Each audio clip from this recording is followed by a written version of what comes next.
வணக்கம். வாழ்க வளமுடன். நம்ம சில நிகழ்வுகள், அதாவது இன்றைக்கி டெய்லி லேர்னிங்கிற தலைப்பில் ஒரு பதிவு பண்ணலான்ட்டு.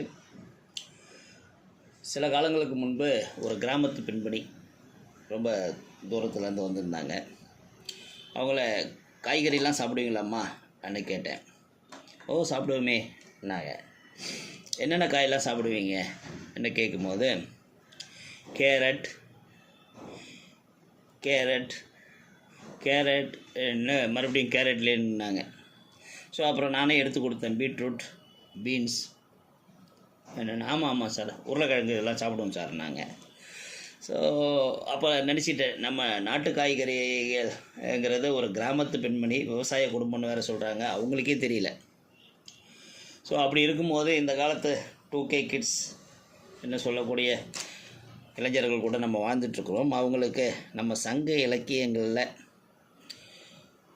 நம்ம சுற்றி இருந்த பல விஷயங்களில் சங்க இலக்கியங்கள் பேசும்போது அது குறிஞ்சி பாட்டுங்கிறதுல 99 வகையான பூக்களின் பெயர்களை குறிப்பிட்டிருக்கிறாங்க. அதை பற்றி நீங்கள் கொஞ்சம் தெரிஞ்சுக்கிட்டிங்கன்னா, ஆகா இப்படிலாம் பூ இருந்ததா, இதெல்லாம் நம்ம இழந்திருக்கிறோமா இன்னும் உங்களுக்கு ஒரு ஆதங்கம் வரும். ஆனால் ஆதங்கப்படுறதோட பெருமைப்பட்டு கொள்ளுங்கள். நம்ம சங்க இலக்கியங்கள் எந்த அளவுக்கு நம்மளது வாழ்வியலை சொல்லியிருக்குது, சுற்றுச்சூழலை சொல்லியிருக்குதுன்னு பெருமைப்பட்டுக்கலாம். இதில் இன்னொரு விஷயம் இருக்குது. இப்போ நம்ம ஜென்ரேஷனில் இருக்கிற பீப்புளை ஒரு பூ பேர்லாம் சொல்லுங்கள், என்ன ரோஜா பூம்பாங்க, மறுபடியும் ஒயிட் ரோஸ் என்ன இங்கிலீஷில் மறுபடியும் சொல்லுவாங்க. அந்த மாதிரி ரோஸ் தாண்டி பெருசாக யோசிக்க தெரியாது. அதை தாண்டி கேட்டோம்னா வேறு ஏதாவது டேரா பூ அந்த மாதிரி ஏதாவது சொல்லுவாங்க. எல்லாமே வந்தேரிகள்னு சொல்லக்கூடிய வெளிநாட்டிலேருந்து வந்த பூக்கள் தான் இப்போ நம்மளை ஆதிக்கம் செலுத்திக்கிட்டு இருக்கிறாங்க.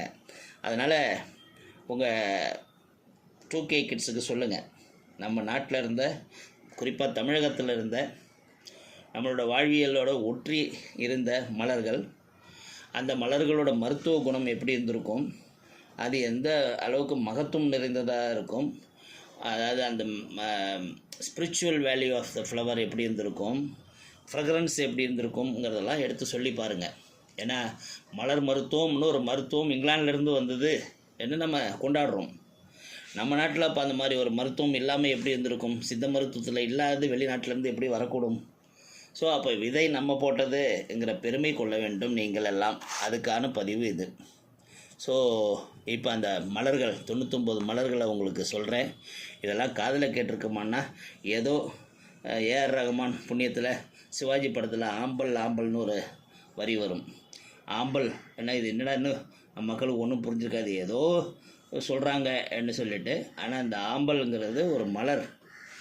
அந்த காலத்தில் நம்ம சங்க காலத்தில் இருந்த மலருங்கிறது இப்போ உங்களுக்கு புரியும். சரி, முதல்ல இருந்து ஆரம்பிக்கிறேன்.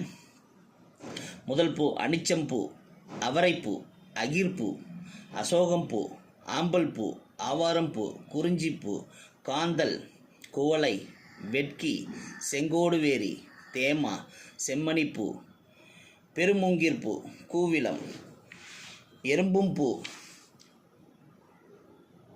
மராமரப்பூ, கூவிரம், வடவளம், வாகை, வெட்பாலைப்பூ, எருவை, செவ்விலை, கருவிளம்பூ, பயன், வாளி, குரவம், பச்சிலைப்பூ, மகிழம்பூ, காயம்பூ, சிறுமுக்கிற்பூ, சூரைப்பூ, சிறுபூளை, குன்றிப்பூ, குறுக்கிளை, மருதம், சோங்கம், மஞ்சாடிப்பூ, திலகம், பாதிரி, செருந்தி, அதிரல், செண்பகம், கரந்தை, காட்டு மல்லிகை, மாம்பூ, தில்லை, முல்லை, குல்லை, பிடவம், செங்கருங்காலி, வாழைப்பூ, வள்ளி, நெய்தல், தாழை, தலவம், தாமரை, ஞாழல், மவ்வல், கொகுடி, சேடல், செம்மல், செங்கருளை, வெண்கோடல், கைக்கதை, கரப்புன்னை, காஞ்சி, கருங்குவளை, பாங்கர், மரவம், தனக்கம், ஈங்கை, இலவம், கொன்றை, அரும்பு, ஆத்தி, பகன்றை, பலாசம், வஞ்சி, பித்திகம், கருநொச்சிப்பூ, தும்பை, துழாய், நந்தி, நரவம், தோன்றி, புன்னாகம், பாரம், பீர்க்கம், குறுக்கத்தி, சந்தனப்பூ, பொல்லை, நரந்தம், நாகப்பூ, நள்ளிருள் நாரி, பாலைப்பூ, எருக்கம்பூ, வேங்கை,